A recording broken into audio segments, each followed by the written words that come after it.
Good morning and welcome to the third and final day of FutureScape Virtual. Thank you for joining us for the Finishing Touches seminar. With us today we have Catherine Barratt and Debs Winrow. Can I ask you to both introduce yourselves and tell us a little bit about your company, starting with you, Catherine? Sure, yes. So I'm Catherine Barratt, MD of FurniTubes, and FurniTubes, we design and manufacture outdoor furniture and hard landscaping products for the landscaping industry. So we work with landscape architects, contractors, developers, councils to bring great schemes to life, whether it be large public realm schemes or commercial developments or residential developments. And Debs? And I'm Debs Winrow, Creative Director here at Garden House Design. Lots of you guys know us as a landscape company. We do design and build, and then 7 years ago we did a big diver into products, and so we are now the premier ambassador for rents and louvered canopies here in the UK, along with outdoor kitchens. And what we do is we help give a virtual team of support for products for landscapers and garden designers. Thank you very much. So we spoke about designers design and landscapers build great gardens, but can they offer additional products? And you two are probably really best suited to talk about this. Catherine, did you want to kick us off? Yes, so yeah, absolutely. We work closely with landscape architects on schemes and bringing schemes to life, and our products in terms of planters, steel retaining walls for planting and seating to bring people outside. What we find really great about our products is once the scheme is defined and developed, there's still lots of opportunity for adding finishing touches. So whether it's with our modular ranges, if a range is working really well, modular sections can be added without disrupting the scheme. Retrofitting a lot of our products in terms of seating onto steel retaining walls. And bins are often forgotten. So we find what's great is we tend to work on schemes over a period of a couple of years, from specification all the way through to manufacture and supply and sometimes install. And throughout that period, there will be times where we're interacting with the landscape architect, then the main contractor, then often the landscape contractor. And there will be opportunities for improvements or additional products to be put in by the contractor. So yeah, we see retrofitting a lot. We've seen it a lot recently. Specifically with COVID, we've been working on schemes that had been sort of specified a couple of years ago or a year ago, and suddenly the requirements are quite different. And so we've been retrofitting lots of armrests, planters to help socially distanced seating. We found suddenly that lots of planters are needed to divide space between pavement and street on a public realm scheme that hadn't necessarily been needed before. And you know, the contractors, giving the contractors that flexibility to know what they can do, so working closely with them, so they're not just saying, well, we've got this list of things that we need to use, but them actually knowing what we can do, what we can manufacture for them, what products we have, and then helping them with what would work, what wouldn't work, looking at levels and so on. So yeah, lots and lots of opportunity for contractors to add finishing touches. Yeah. And Debs, did you want to add to that? And also, I think you get involved quite early on in the process as well, don't you? Yeah, absolutely. And I would, ask all of you to think about finishing touches. It's really been a game changer for us as a landscaper. It's made us more profitable. It's also a really nice part of the job where you can engage further with the client. You can really start to understand how they want to live in the space if you start talking about the finishing touches quite early. So right down to, how are you going to live in the garden? Are you going to drink gin and tonic in this corner? Are you going to drink coffee? Do you want to work from the garden? All of those things that you can find right from the beginning actually stimulates more sort of larger projects. And that's where really we stepped in with our canopies, is that if you haven't got a Debs and her kind of design team in your business, don't worry, we can be here for you. We will enter the conversation with your clients at any stage, whether that's right at the beginning or it's halfway through the design process. We'll work alongside you to look at how we can construct a canopy or a covered area or furnishings or an outdoor kitchen that's actually going to suit the client and the budget. And it's just one less thing sometimes for the designers and the landscapers to think about, because you've got so much going on in a project that actually to think about things above the patio is another realm, another team, another project, another budget that you've got to try and sell into the client. So we also have a lot of sales and marketing background, so we're quite good at actually identifying a little bit more spend that we can squeeze out of that client. And of course then, you know, you've got a nice canvas also to promote afterwards. You know, if things are finished well, then they photograph better. They are easier to get a case study from. They're easier to actually then put in a mood board to sell the idea to someone else. There's a lot of really, really great patios and decks out there, but how many can you have that you don't dress? You know, everybody's starting to actually dress their homes. Instagram's a great example of that, is that the ones that get the hits are these fantasy homes that have, I was watching something this morning and everybody had 15 lemons on their counters, on their kitchens. Who has 15 lemons in their house at any one time? It's props, it's finishing, it's styling, and that's where we're really here to help give guys a virtual team. You both touched on this a little bit then, but where do you see the real value in them supplying these extras? Catherine?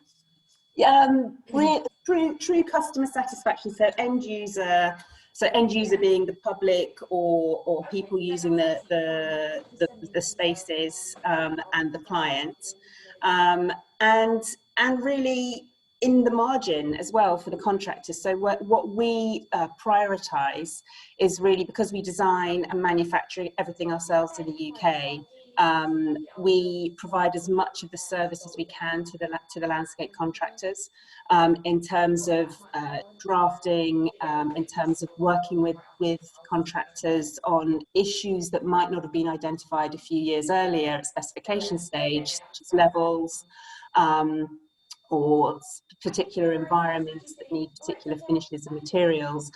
So we focus on really margin gain for the contractor. So how are we really making their job as straightforward and as easy as possible so that they can install?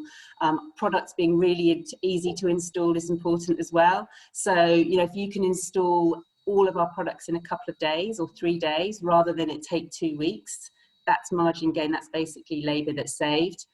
Delivering when we say we're going to deliver, so products being on site, not wasting time, really working with contractors to help them get as much value out of the job as possible, and ultimately then delivering a really, really good service to the client. So the client is happy because everything looks great, not just from day one, which is what everyone wants, but with products that, as Debs was talking about just earlier, products that continue to look great and to continue. And actually, a seminar yesterday talked about day one is not just day one looks great, but actually the great thing about landscapes is they look better and better and better over time. And so you want products to look good over time, and those contractors are associated with those projects.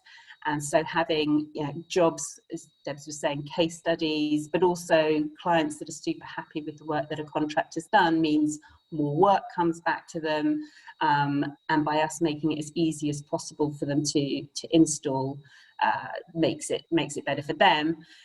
With a lot of our retrofitted products, that means that decisions can also be made on the fly. So you'll have the set scheme, and we'll have all of the products ready to go, ready to be installed.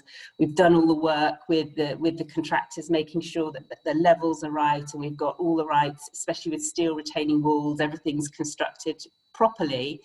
But then we've also got the flexibility to say, we hadn't, you know, seating hadn't actually been thought of, or have we got enough seating? We can retrofit seating onto steel retaining walls and planters.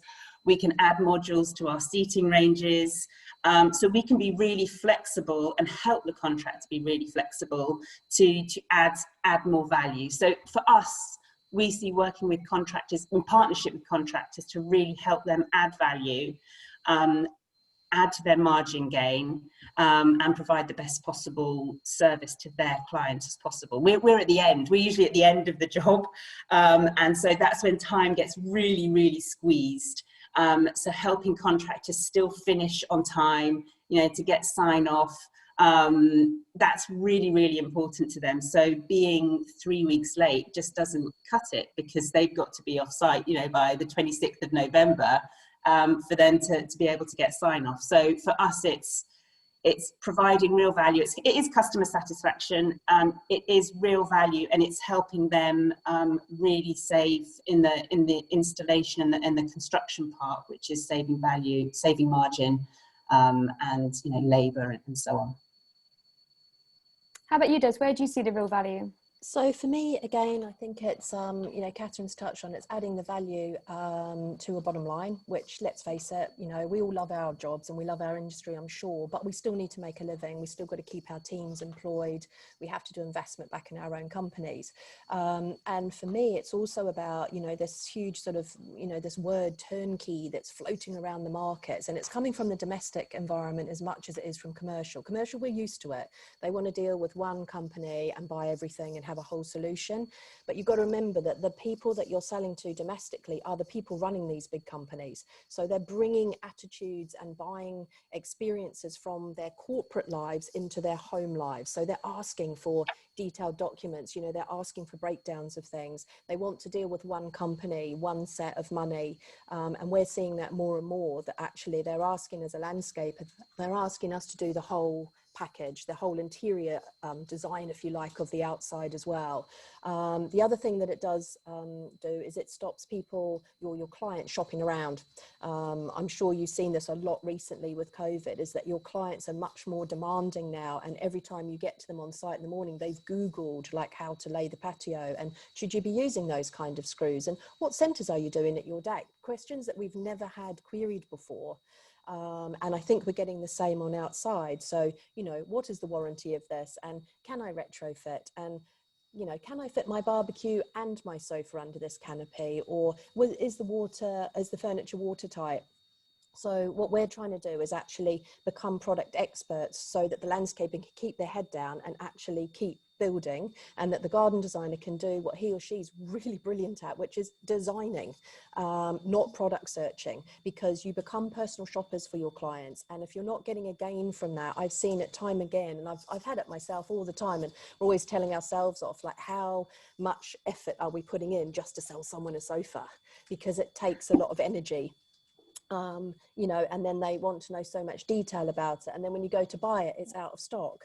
So for us, it's about, yes, making margin on product, but actually as quickly and simply as you can, almost just passing it. So we kind of, if you like, we're like the drop shippers of Amazon. You tell us as a landscaper or a garden designer what you need or what your client needs. We'll go off and source it. We'll come back and we kind of just drop it on top of the patio. That's why we have our businesses below patio, which is all our construction and build team, and above patio is all our outdoor styling and design. And the two merge together very well. And we do it for our own companies back and forth. But what we can do is offer the above patio solution for other people as well. So, and we've got good testament, in the industry. We've got great friends in the industry that have trusted us and used us.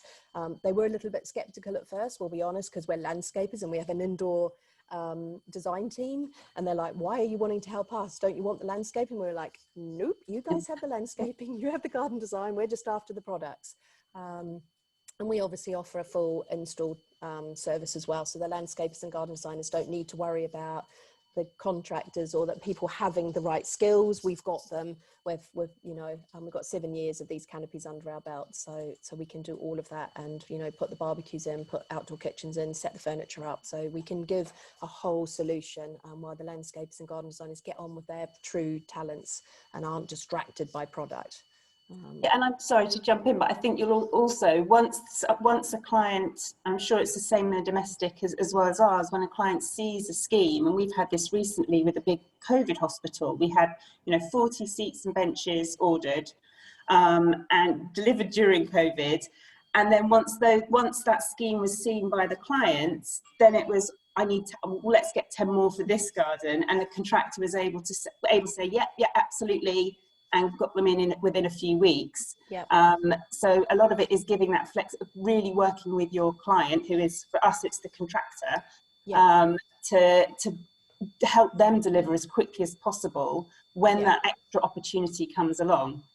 I think it's also, you know, it's quite scary sometimes. You know, you have to be, anyone that says they don't sell in the industry, I think is kidding themselves. We're selling all the time. Everybody sells. Every day you get up, you sell yourself. You know, this is selling on Zoom. You know, we're all selling to each other and trying to form partnerships. And I think the other difficulty that we see is that we're quite, you know, sort of blasé about the prices of our products, because we know that they're really good value. We know that they're very high quality, and we know that actually they are successful in the marketplace.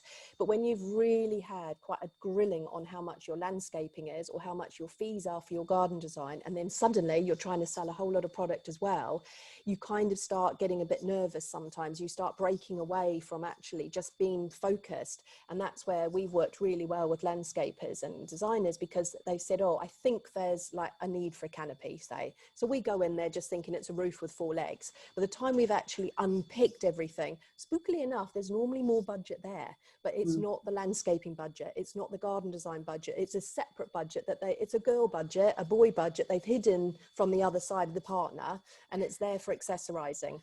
Yeah. And that's really how we found the niche, was that we would do beautiful landscape designs and builds, then we'd sweep it out and go, wow, it looks amazing. And then you've been with the client sometimes 3 months, very intense relationship with your client, and then as soon as they waved you goodbye, paid the last check, they'd rush off to the garden centre and buy a whole lot of furniture and a whole lot of barbecues. And it was like, hang on a sec, we're missing a trick here. Why didn't we think about that and actually do that as part of the process? And so that's really where we came, is that we do personal shopping. It's also quite a good distraction too. Yeah, well, it's also part of your visual, isn't it? You've worked really hard for you guys. You've worked hard on it looking good, and then to go to the shopping centre, the garden centre, and buy a load of stuff. And on visuals, Cash, and I think that's something we both, offer the partners, is that we will help with the visuals. We will look at how that person's going to try and actually live in that space. That's what we're good at, is spatial kind of concepting and profiling. What does your customer look like? Most of our clients, for instance, will, like me, be wearing glasses now at our age. So we always put a pair of glasses in our visuals on the table. So it's identifying the client. We'll ask, are they going to dine under, on that patio? Are they going to lounge? Are they going to barbecue? So put that within the visuals. If they've got an animal, you draw the animal into the visual. And it's all about that stimulating. What is my money going to get me? Yeah. Really, it's like, what lifestyle am I going to get with this design or this landscaping project? Not, I'm going to get a great patio. Really sorry, but it's probably not. It's about, how are they going to live on that patio? How's their life going to change? Is it going to be warm underfoot? Is it going to, are they going to get a bit of suntan on it? I don't know. Yes, probably. It's the chair that's giving you the ability to stop on it, not the patio. So it's about combining that together to give people a lifestyle outside, which everybody's after. It's not, as I say, it's not plonking for us, it's not plonking a seat down anymore and ticking a box. It's, how do we all want to bring more people outside, because we know it's better for us. It's better for us, mentally, physically. It's better for society. It's better for the environment. And how can we're in very fortunate positions in that we provide products and advice to help people. We're part of it's not a puzzle. It's part of a great movement. And we're doing our bit in providing products that help bring people outside. And we're all part of an important network of people doing that. So I think you both bring knowledge, creativity, flexibility to the table, you and your companies. What other incentives are on offer in terms of management fees and trade discounts? Debs? So we have a couple of ways of working with you guys. We always recognise that it's still necessary for you to be a part of the sales process, for sure.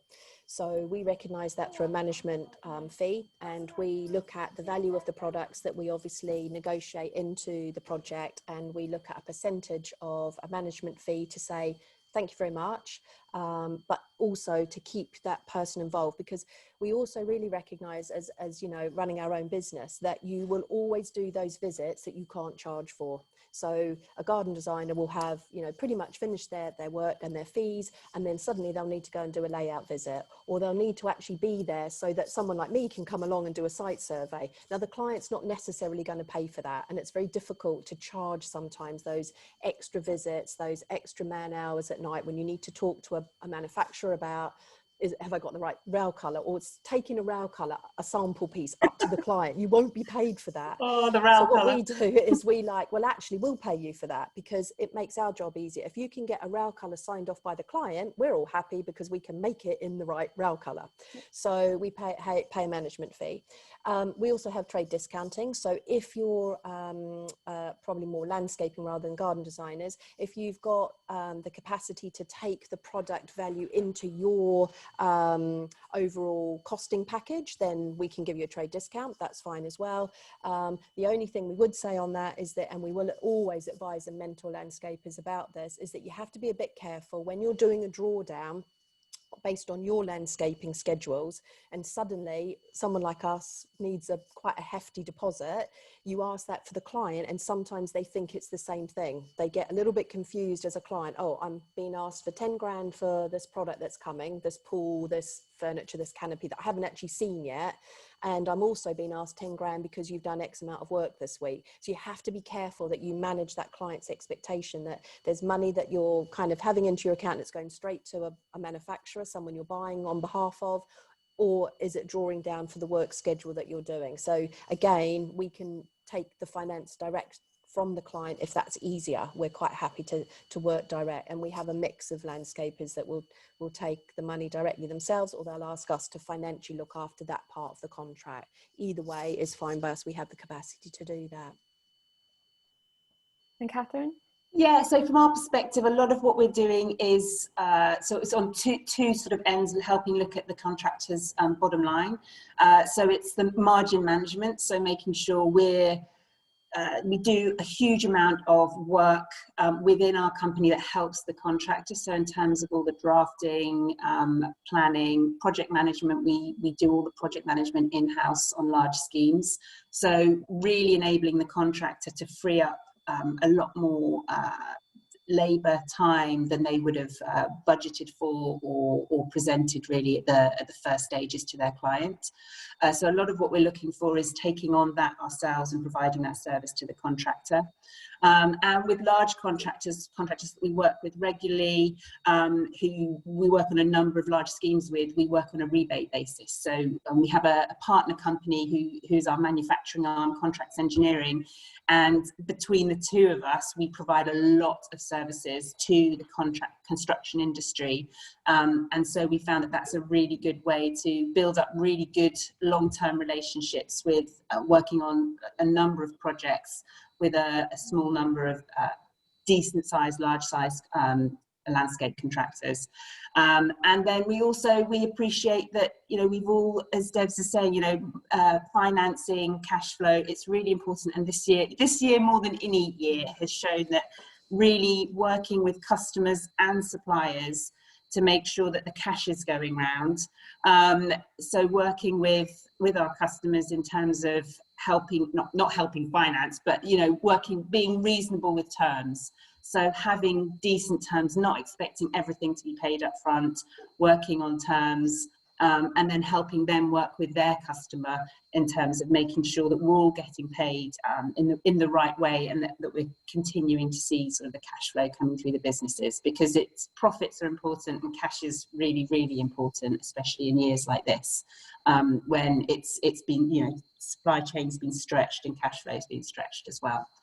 So those are the incentives that we use to work with contractors. It's really, so financially, but also it's, you know, you will get everything that you need from one place, probably the quickest, because we make everything ourselves in the UK in Kent. And the quality and the robustness of the products mean that things aren't going to go wrong in 6 months to a year, not going to be called back to site. They're easy to maintain. So it's removing a lot of the added costs that, even though some companies will sort of give massive discounts, there'll be, you know, are there issues down the road that are hidden costs basically that claw back all of that discount in the first place. Absolutely. I mean, it really has been a difficult year for suppliers hasn't it? Yeah. And again, the other thing that we'll do is, because we come from a landscaping point of view, we'll also make sure that the landscaper has, you know, the right costs in there to actually be ready before we arrive. So for instance, you know, we will need foundations, for example, we may need an electric feed, we might need, say, some pipe work going in to connect a kitchen sink. And quite often those little sort of extras are forgotten, but what we'll do is we'll actually ask the client to pay those to their landscaper. So in a sense, we kind of selling on behalf of the landscaper as well, making sure that those little extras aren't actually being missed. You know, we will say to the client quite happily, well, we don't do the foundations, but you need to get the landscapers to do that, and we, you know, so make sure that they will have to charge you, but and then we say to the landscaper, don't forget to charge them. And that's yeah, the thing. It's key to actually working together. The other thing that I'm sure, like Catherine, is we really understand what is it that your brief is, i.e. the designer's brief. What's the designer's brief and what's the landscaper's brief? So if the landscaper says, I really, really want them to do, I don't know, decking here because it's going to be much easier, it's going to be much more profitable to be us, we will actually just subtly sort of drop that in, like, oh, the deck's going to look amazing here, and decking's definitely the right thing to do. I'm really glad you've picked, like, you know, a composite, because you want. So we'll always look at actually trying to enhance the story and vision of the landscaper or the garden designer. And also equally, if they're like, I really, really don't want them to take that, then again, we're just another subtle designer, just a different point of view that's kind of going, oh, I totally see where you're coming with that. However, I probably would do it like this. And what you're actually doing is you're reinforcing the messages that the designers and the landscapers are brilliant at. But again, it's just another view saying, actually, Mr. Client, consider that, you know, think about that, or do spend the money there rather than there. Don't make the patio too small, because then your furniture is going to fall off it. You know, add another meter to it, and it's a little bit more expensive, we know, but it's going to be worth it. So you just got a different point of view there, and that really helps. And I think I've mentioned it before, but I think it is really important, is this helping up front, identify things. I mean, levels for us is sort of something that we come across again and again, and it's really foreseeing. You know, we could just say, well, we've supplied our stuff, but we want it to look great, we want it to work really well, we want that, you know, the contractor to be super happy with the way it's being installed. And so making sure we've considered these things up front. So levels being something for us to really be, you know, some of our products span, you know, tens of meters. And so making sure that we've understood, if there is a levels issue, what does that mean? Does something have to change? Exactly. We've had projects where either we've retrofitted to accommodate levels, or we've changed a design almost mid-production. Or if we get it early enough, you can really just say to the landscaper, listen, you know, you need to address this, and if you can't address it with the actual levels, then there are ways we can do different concrete pads. We can help you. We can adjust the leg length of the seating, so it's all fixable, but it requires a supplier who's actually invested in and caring about the end scheme and how it looks, rather than just selling another product. And that again is going to help everyone in the end. It's going to save everyone time and money, finish on time, on budget, and move on to the next project. Yeah, totally agree. Yeah. A quick reminder to viewers that you can ask questions via the website where you access the seminar, not via Zoom. So please do pop your questions in there for our panelists for after the session.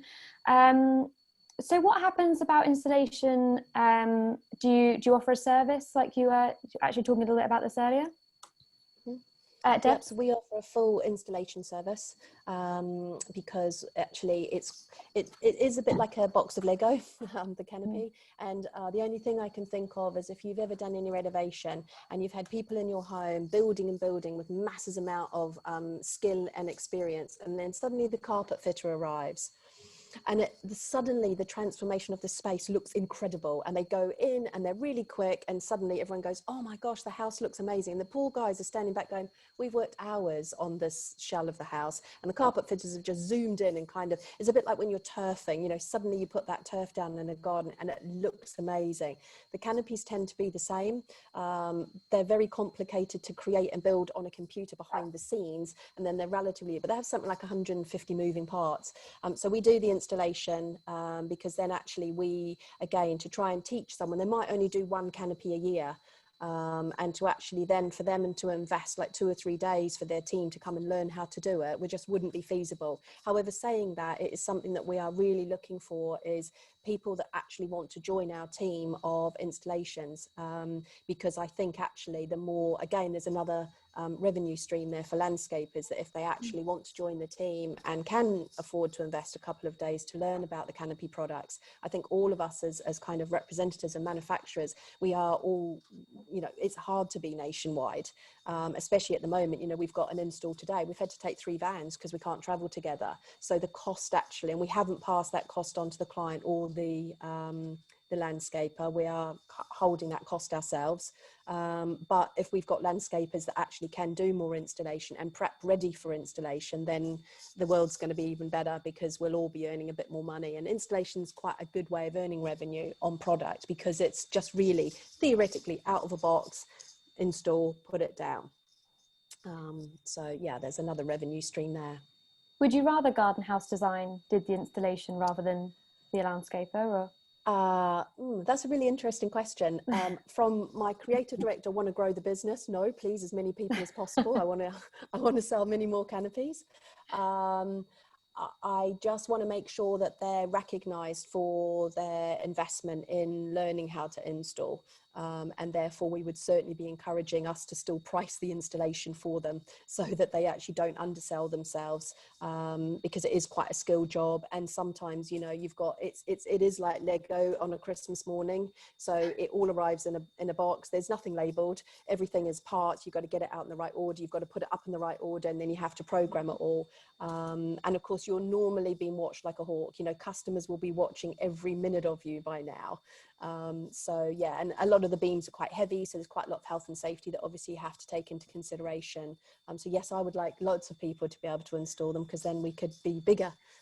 Not that I want to grow the business like that, but yes, I do. So, but also then if I have a team of installers through the UK, then I can actually look for other products. You know, we are pathfinders. We are, you know, we're known for sort of trailblazing products through the industry. So if we can actually, as Garden House Design, you know, get now vans again, let's hope we can get back into Europe, find really great product that actually we can bring to the market. We can only do that if we've got, you know, really good. And that's why we work so closely with the APL, because obviously you've just got that instant network of vetted people that, you know, are like-minded, they run businesses similarly, but you also know that they've actually had really good inspections, and they're, you know, they're really, really strong businesses. So Barley and APL, that's again why we network so hard with them, because you kind of just think, I don't have to think about it. I can phone a member and I know that I'm talking to a professional. So what about you, Catherine? Do you do all of your installs? No, interestingly, we can. And so most of our products are not, we don't install ourselves. We work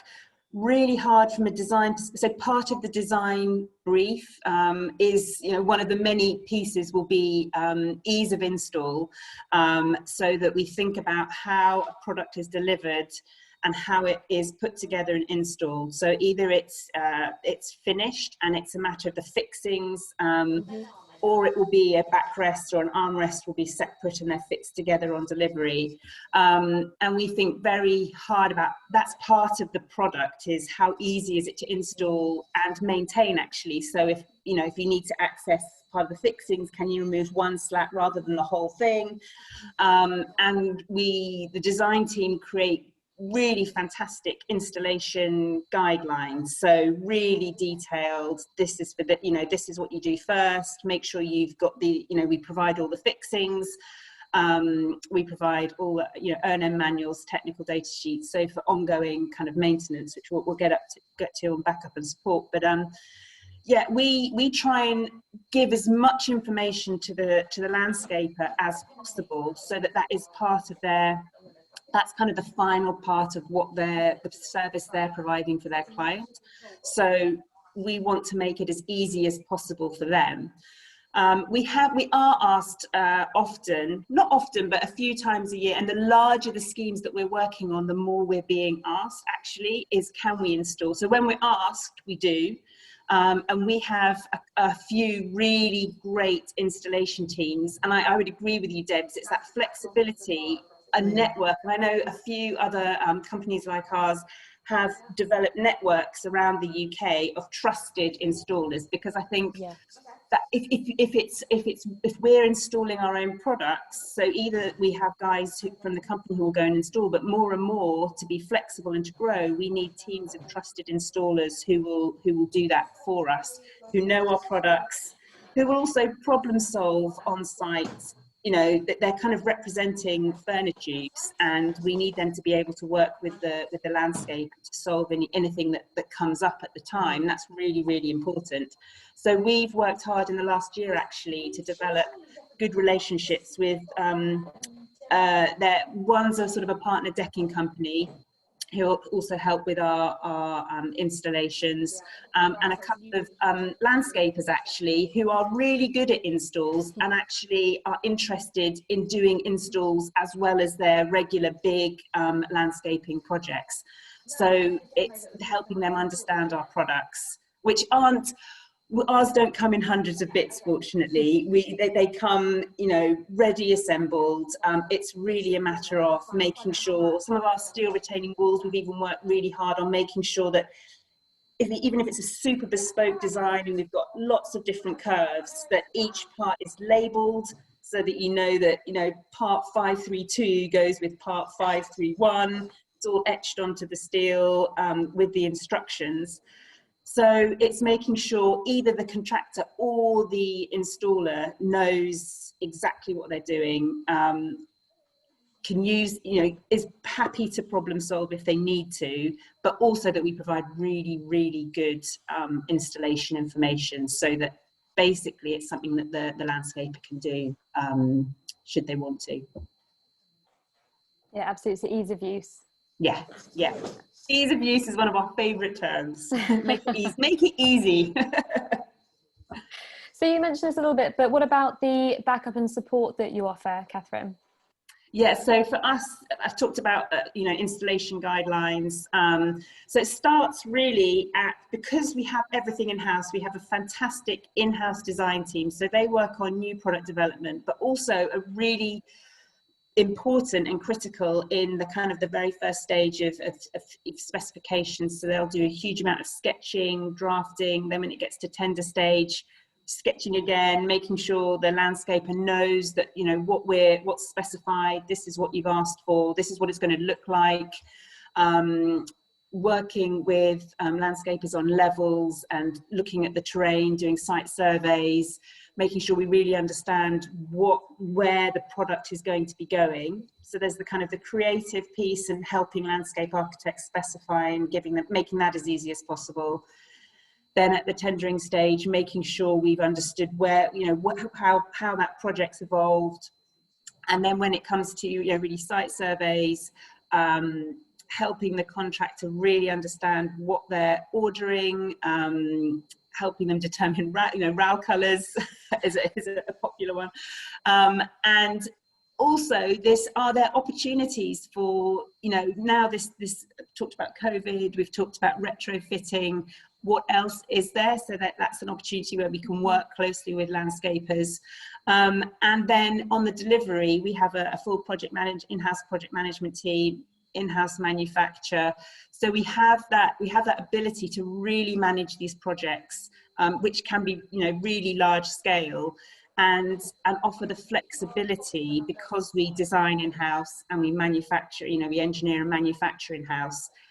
We provide that is backup and support in terms of flexibility that we can offer the landscaper if something does need to be tweaked. I mean, I've given an example already, but we've had a huge kind of steel retaining wall that did have levels issues that were only identified kind of quite late in the day when we went to site. And it's being able to say, it's all right, it's not, you know, it's not going to, we can fix this and we can work together, we can give you advice on, there are different ways we can fix it, and working through those, what it would cost, what it would mean, what it means to the site team, what it means to the timing.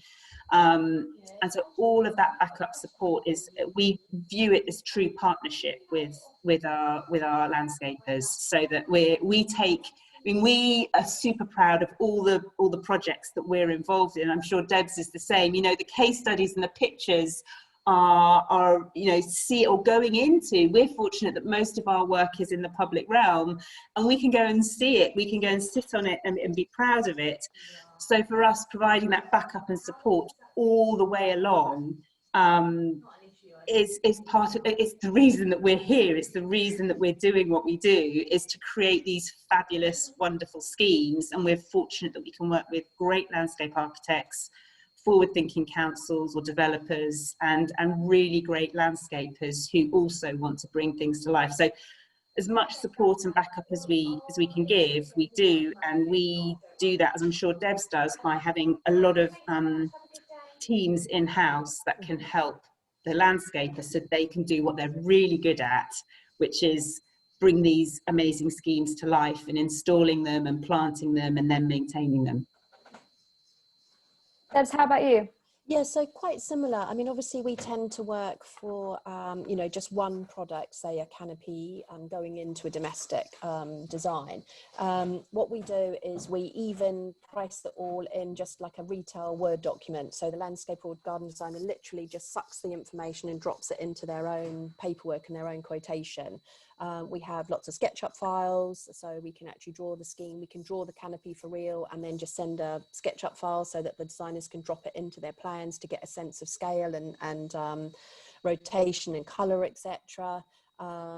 We then have our own team that can do visuals. So again, it's really useful for some landscapers to actually be able to just, it's not that we can do the whole garden for them, but we can do, say, that corner of the garden. We can, if they've specified decking, we'll put the right colour decking in. You know, we can actually draw the facade of the house so that people can see, okay, this is quite a big investment that I'm making. What's it going to look like?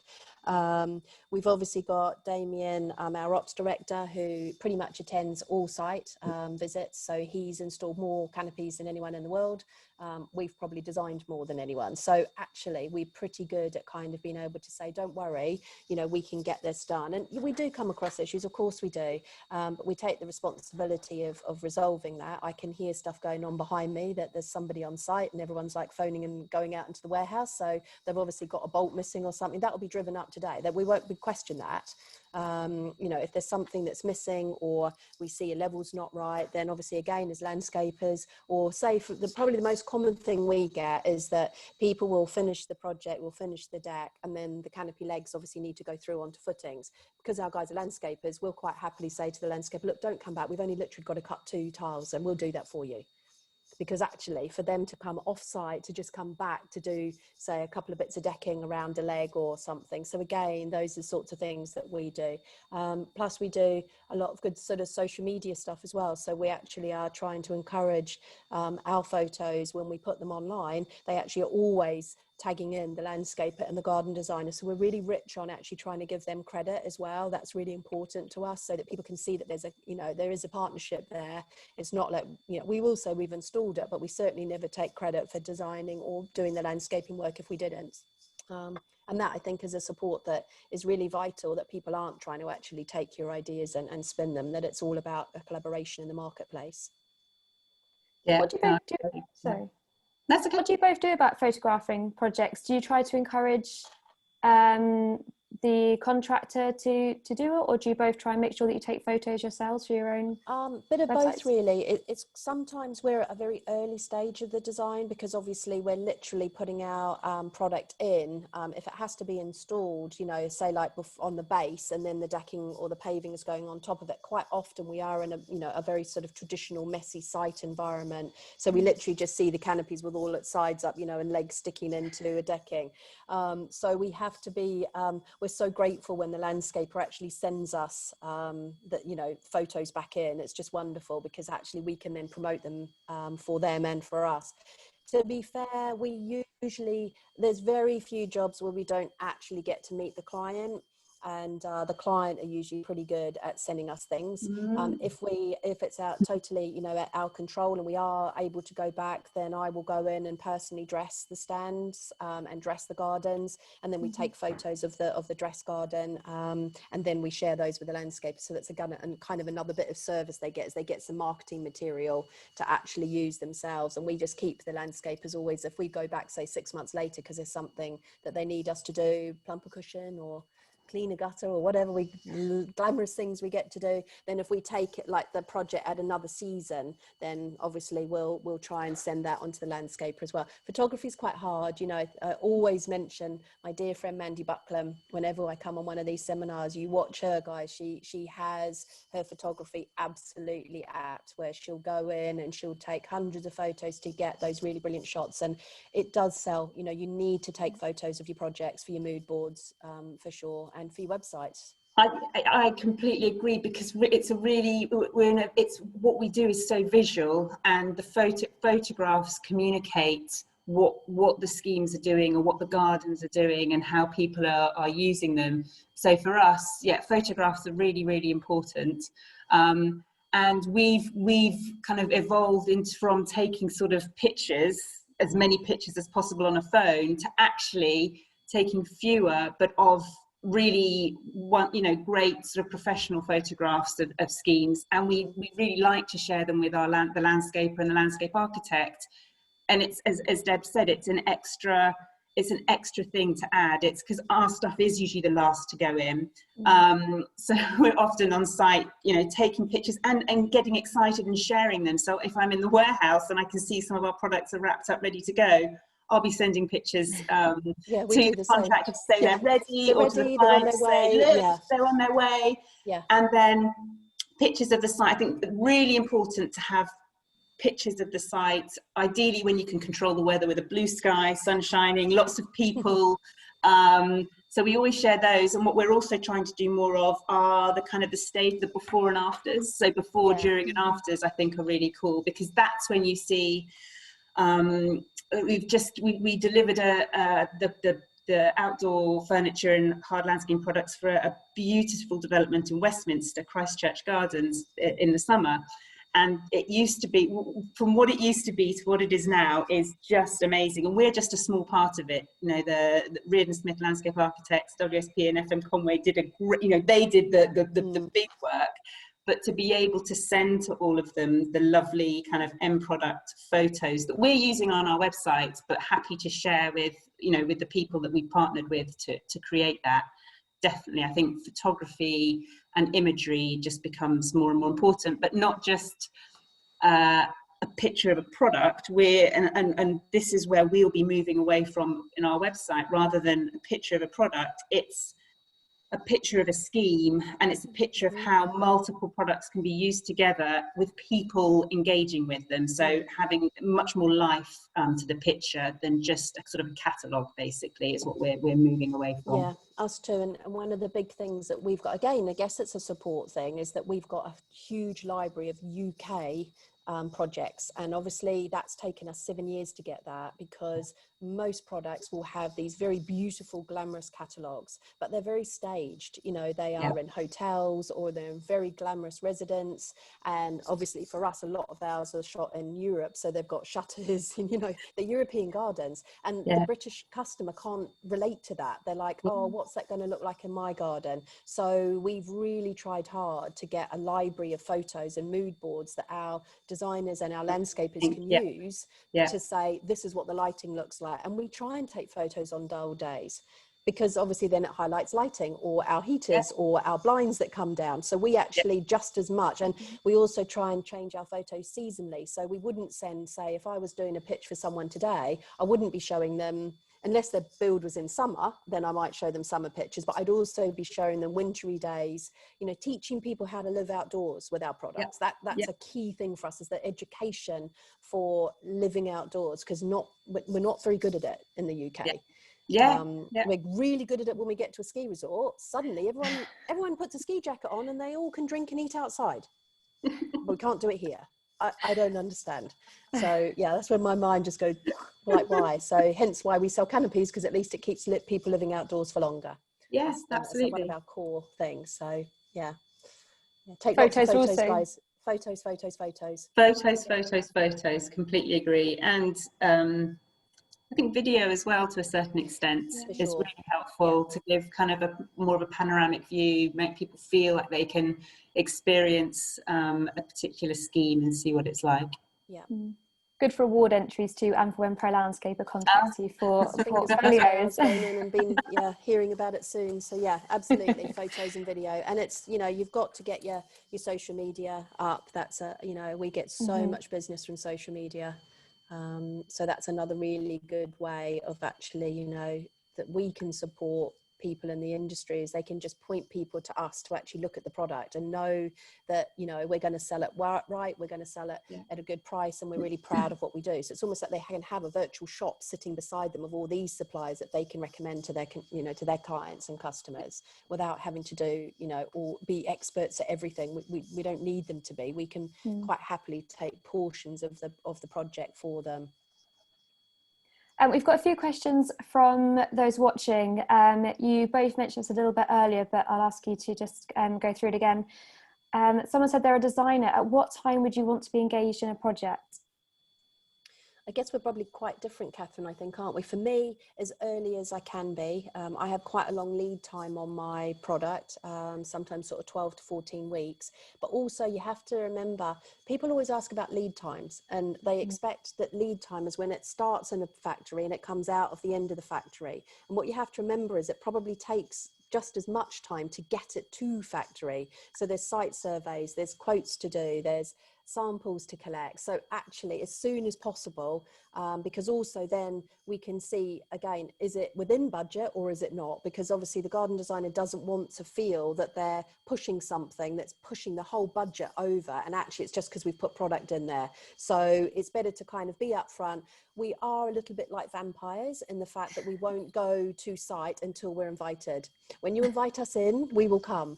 But there's no hard sale. There's no, like, you know, chasing up. Why haven't you, you know, why haven't you called us? We've given you all this quote and you haven't done anything. But as soon as possible, then we can obviously be there to support and encourage and nurture, provide photos, give you SketchUp models, so that actually you can take control. And then as soon as you think, oh, okay, this is going to go, then get one of us in, and, you know, we'll help and do Zooms and all sorts of stuff. So as soon as possible for us. I guess, is that the same for you, Catherine? Exactly the same. And yeah, from a designer or a landscape architect's perspective, as soon as possible.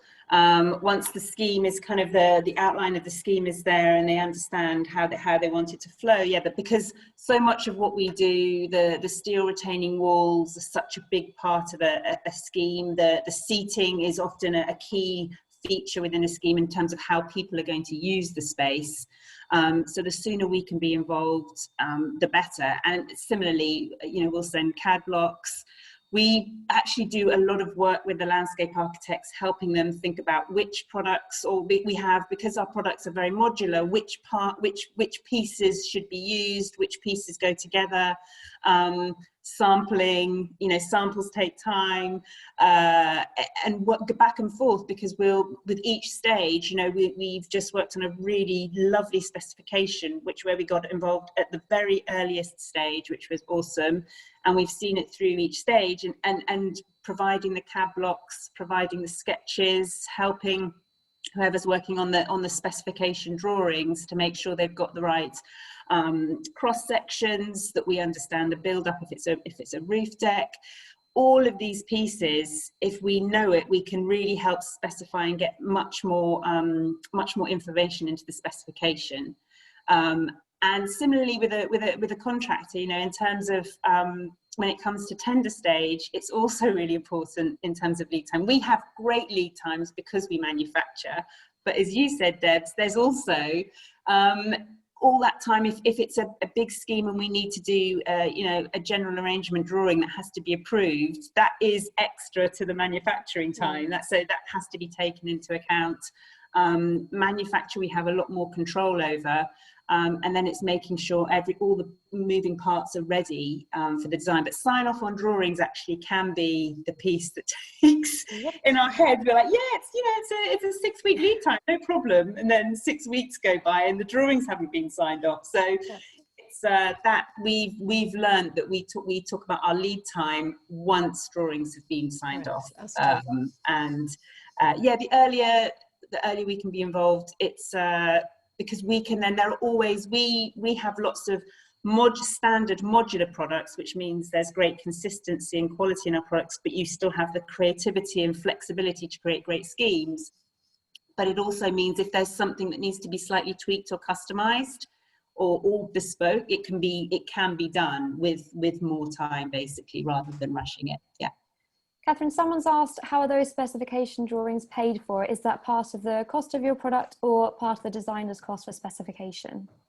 So for specification, when we're providing drawings, we provide the drawings, we provide the CAD blocks. When it's a big bespoke scheme and we're being asked to design something kind of from scratch that's not one of our standard products, we do charge a design fee. Yeah.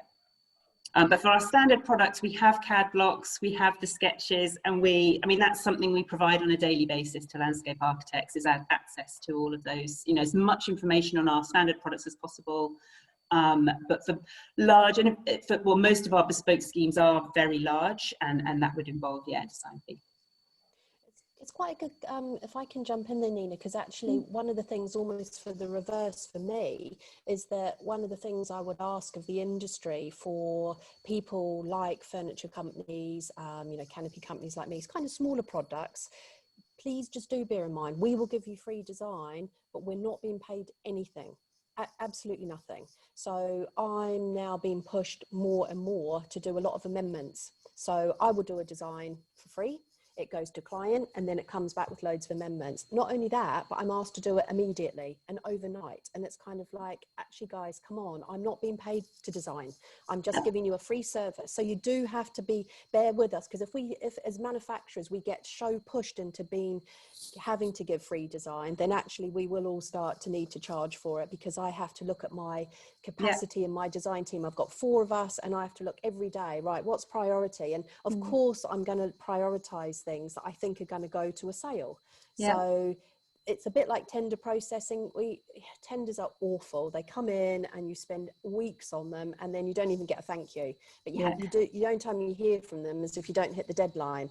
And there's a lot of work that goes into a tender, a lot of work that goes into a quote and drawing. Just you guys all know, because you're all doing it. But just do bear that in mind, that actually we are still in that kind of free design service stage.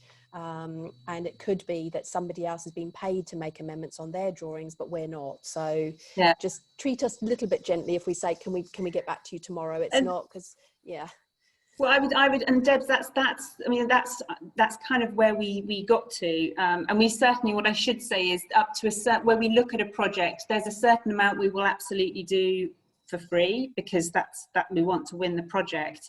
But we also then we'll kind of size it up and have a conversation up front and say, this is what we expect if it's going to go over this amount, because we've in the past been in situations where what was started as a very simple we had probably 10 iterations and 10 lots of amendments, and you're kind of then you're in it then, and it gets to a point where you have to keep going. So to have that conversation up front and just be very sort of honest about, this is what we'll provide, this is what we would love to provide for free. After that, then we need to charge. Or if it's a really big scheme and you're kind of providing a lot of for us, it's the design, the sort of the engineering, how things are going to be put together, that's kind of almost like a separate project to the rest of it. And what we also do is, there's a certain amount for free. Over that is a design fee, but that can come off at a that can come back at a later date when we win the project. We've got a question for Debs. How small do you go with projects? You mentioned big things like canopies and kitchens, but do you go down to the small details?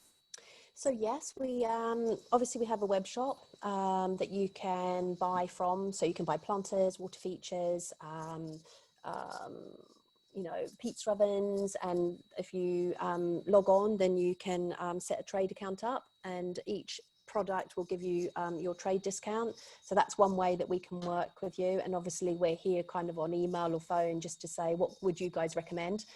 We also can do things like bespoke planters, but again, we'll put our kind of creative hats on. And if you're asking for something, I'm going to make the figures up, like for a planter that's 625 millimeters, we can make it.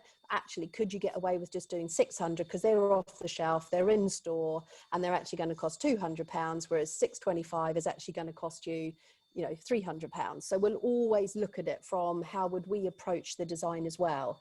So yes, we can do smaller products things. Probably wouldn't get the drawing, but you'd certainly get our creative attention and our time for free, for sure. And product information. So if somebody's saying, oh, you know, I want to put in a pizza oven, what would you recommend? We'd say, well, look, try and sell it with like at least a pizza paddle, because otherwise you're going to deliver it to the customer and they can't actually make pizza. And then we would get really into it, and we'd be like, oh, and take the dough, and you know, so yeah, we would be helping, or make sure, have you thought about this? You're putting it in, you know, an area where they're going to get very smoky, so don't put it there, sort of thing. So yeah, smaller projects, product projects, yes, is no problem. They can either be quite self-sufficient online 24/7, or if it starts to get, you know, how do you define small, I guess, is, you know, no, I believe if you put a cushion on the back step for someone and give them a cup of tea, you're winning. You're getting them to live outdoors. So yeah, don't define small, just ask us. Will help, I'm sure. Yeah, great way to look at it. We've got one question here which is quite for both of you. How should we bring that into the conversation with the client when, as you say, costs are tight? They said their fear would be that they would be trying to cut back on the landscaping and planting to pay for the furniture. What would you say to that, Catherine? So if I understand correctly, that they're worried, if there's a set budget, they're worried that the products would take away from the landscaping part of the budget. And plants, yeah. Yeah, and I would argue that having great, so planters is a great example of how we can now have wonderful plants in urban environments and on rooftops that weren't always possible. So steel retaining walls are a really economical way of having a large amount of planting area rather than having pots, which is how it used to be done. And I would say that seating's still important to bring people outside. So plants are critical and really important, not just for the people who are enjoying them, but for the environment, and to be bringing more green into cities and towns. But the products are equally important to allow people, A, for the plants to be there and to house the plants, and B, for people to enjoy the environment that we're creating for them. And it's looking at, you know, the budget should be there for both. We pride ourselves in our products are you know, they're reasonably priced. We can control the price because we make them. And they're fair, they're robust, and they're good quality. So rather than, you know, maybe spending less on furniture so that more plants can be put in, I would say that, you know, a year or two down the line, are you having to replace that product, or is it better to invest in a product day one? And it's educating the client that having a product that has a lifetime of 20 years or more is better in terms of the investment and investing in the plants than cutting back on product, on hard landscaping product or outdoor furniture that's going to kind of negate the beauty of the scheme and or just, not work, not be robust enough to withstand a year or two of use. So yeah, from my perspective, I think product is part of the scheme. It shouldn't be treated as something that's just added on at the end to tick a box. It's adding to the relevancy of the scheme. And obviously plants and the landscape are really, really important, but it has to be enjoyed, and you have to enable people to enjoy it by being outside. Would you say the same, Debs? Yeah, pretty much. I mean, I get it. I totally get it. And we have it all the time where we'll go in, say, as the product team, I'll do a design and I'll put, I don't know, 30 grand canopy up. Not a problem. Don't even ask. They want it. That's it. Then they'll say, oh, could you build a deck under it? So we put the price in for the deck. Oh, no, you'll have to sharpen your pencil on that, guys. I'm not paying that. And you're like, really? That's where all the work is. So I totally get it. Usually products come from the need of the customer. Get them to show you what they're trying to get their garden to look like. Get them to do a Pinterest board. Look at the pictures. If the pictures are full of furniture, then you have to say to them, so what budget are we doing on the furniture? Are we providing the furniture? Have you got furniture already? Oh, I've noticed that actually this is a full south-facing garden. You're putting a beautiful big deck out here. Have you thought about any covering? What kind of covering? you know, have a look at this, have a look at this. You know, give them a canopy, a parasol, a sail shade, let them sort of find the experience they're looking for, and they'll find the money. If not, just make sure that you're thinking of future proofing. So if they want to add it later, that you've got the foundation, say, underneath the deck. So if you know that they would really love, say, a large canopy at 3 meters by 4 meters, but they just don't have the budget in phase one, then just get them to think about the machinery costs and the labor costs up front, and get the foundations put in place, and then they can put it on afterwards. My tip, 9 times out of 10, they'll have it done phase one, but just don't worry about that. Just say, don't worry, if you want it done in phases, that's fine. Our canopies, we do the same. So we say, we don't have to have the lights, you don't have to have the blinds, phase one. We could retrofit, very rarely. People will want the lights straight away, or they'll want, you know, the blinds. And then you can say, of course, you know, we'd have to come back, we'd have to reinstall, there'd be more labor costs. So again, just be brave with it, I guess. And even if you only do it for making the garden look amazing and you don't get those product sales for a while, just start presenting with product. I would say get into the groove of presenting with finishing touches, so that that's what you're offering. And then even if for a while they're just sourcing it from IKEA and other places, it doesn't matter. You know, they're still having a great time. They'll still love their garden. And then you can start introducing products quite carefully and slowly. And, you know, they are buying products from you already. They're buying services, they're buying their decking, their paving. They are buying products. They just don't feel like they are. But most people have a little bit of, you know, in all builds, they will have a little bit of money set aside for some accessories. So just try and get a little bit of that if you can, even if it's just a couple of planters, like Catherine said. It doesn't matter. It's just getting the thought of a few products in there. Yeah, so just try it. Be brave. Yeah, or get us in. We'll soon sell it. Don't worry. Debs will sort it. Yeah, but on that, I totally would never and ever jeopardize the landscaping or planting budget ever. I mean, that just doesn't go within my DNA. We would never do that. We tell as many people not to buy our product as we do to buy it. If the product's not right for them and it's not going to give them what they actually really want, then we would be saying, no, look for an alternative, or why don't you just spend the money there and actually put a beautiful parasol up. I don't even sell parasols, but I do sell parasols. You know, I sell the idea of a parasol if somebody can't afford a canopy, and a lot of people are too shy to say they can't afford things as well. They don't like to tell you they can't afford something. They'll just say they don't like it, or that's ridiculous costing, and actually that's fine as well. It doesn't matter, but you just want people to start thinking about products and how their garden's going to look at the end. I would just add on to what Debs has said in terms of how, so what we often find is, again, when we're engaged early enough, a landscape architect will have a wonderful kind of idea of what they want, a visual, and how they think they'll get the visual, and we'll work with them on that design, and we'll cost it up. But we'll also be thinking, again, because we've got in-house design, we can constantly be thinking about, there's actually, is there a better way that we can do this that will actually give you the same visual? I mean, we've cut costs in half for really big schemes because we've got the same visual with kind of clever engineering underneath, in terms of steelwork, source, you know, slightly different sized timbers. So that's it. You can have your cake and eat it. Basically, you can have great product and great plants if you work with your suppliers to really understand what visual you want, or what's the purpose of your scheme, and then we can really think about, well, we know a way of delivering that at less cost, at much less cost for you. And it could be that we can re-engineer it. It could be that we have some products that do that, and we can help you save by basically creatively putting existing products together in a slightly different way. So yeah, plants shouldn't be at the expense of product, and there is always a way to produce great schemes. Fantastic, thank you. Deb, somebody has asked what your markup is.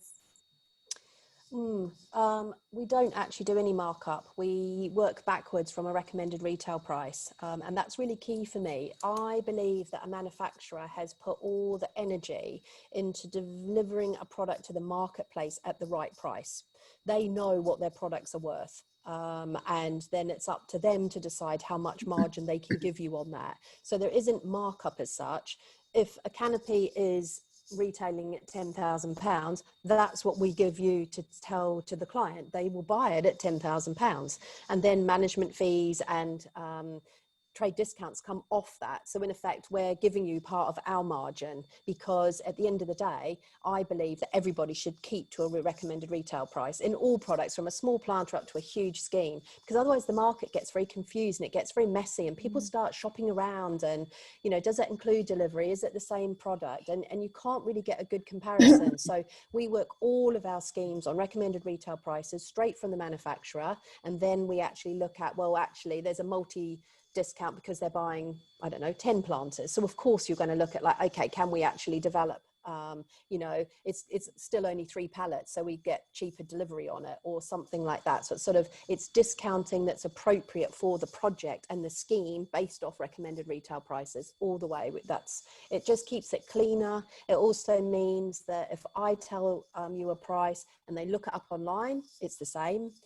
We just put some pricing of our canopies, and we just set a small section up on the website now called Canopy Combos, so that actually, again, when people are looking at or being frightened about how much of these things, they can actually send their customers to our website independently and actually look at 2 or 3 different sizes of canopies with lights, with a kitchen, and actually they can get to see. We do it because obviously then when someone calls, we know that they've at least got X amount of money to spend. And they're not frightened off by thinking, oh gosh, I haven't got that. A lot of people think a canopy is a couple of thousand, which they are. If you import, you know, a wind up one from China, you could get it for that. This is, you know, high quality from Belgium engineering. It's not going to be a couple of £1,000s. So yeah, everything recommended retail price, and then we negotiate up and down depending on the scheme. Somebody's also asked if you sell irrigation installations and solutions as finishing touches, or is this part of the landscaping installation and brief? So we don't know. We would in our own projects, we would sell lighting and irrigation as part of a package and a solution, and we would identify that and itemize that out so that the client can actually see how many lights they're getting, what sort of lighting scheme, what sort of irrigation system, what kind of controls will be on that irrigation system. But no, I would go to the experts. You know, you'd use your Landscape Pluses of the world, you'd use your experts. The only time I'd be involved is if I wanted to match, say, a lighting scheme with my product to a lighting scheme within the garden, or let's say I had a living wall underneath the canopy. I'd need to make sure that the client had actually got enough money to have like a irrigation system going on that living wall. But it would be a part of the preliminaries that I wouldn't be involved in. I might just suggest it if I saw that they didn't have it. But again, that's what Catherine and I was saying, because we look at the whole scheme, we'll always sort of say, oh, have you thought about that? Have you thought there's no tap to wash, you know, here, or you've got an outdoor kitchen but you haven't put a sink in it? So it's not a case of irrigation for me wouldn't be up with what I sell, but I would just think about it as part of the overall scheme if I thought it was relevant. Yeah, and for us, we don't either, but we look at the housing of it. So we want to make sure that certainly from a planter or a steel retaining wall perspective, we have the housing for whatever irrigation system needs to be there. So we would work with the landscaper in what are you thinking of using as an irrigation system, and making sure that we've designed the right housing and the right, you know, entries and exits for that system. And then for lighting, we can do either. We can just provide the housing, so that if lighting's been specified separately, that's fine, or we also can provide lighting within our products as well. Great, thank you very much, Bev. I think that's all of the questions answered. But if you did have any more, the virtual trade stand is at 12 o'clock today, I believe. Yes. Yep, 12 to 1 and then 4 to 5. So we'll have our team on there, and there's lots of brochures to download as well, and websites to look at. So yeah, just come and talk to us. It'd be great to meet as many people as we can. Yeah, and our designers are on our stand today, so all the great technical questions they'll be very happy to answer. That's great. Thank you very much, both of you, and thank you to everyone watching. I hope you enjoy the rest of the last day of FutureScape Virtual. Thanks so much, Nina. Thanks a lot. Thank you very much, both. Bye. Bye.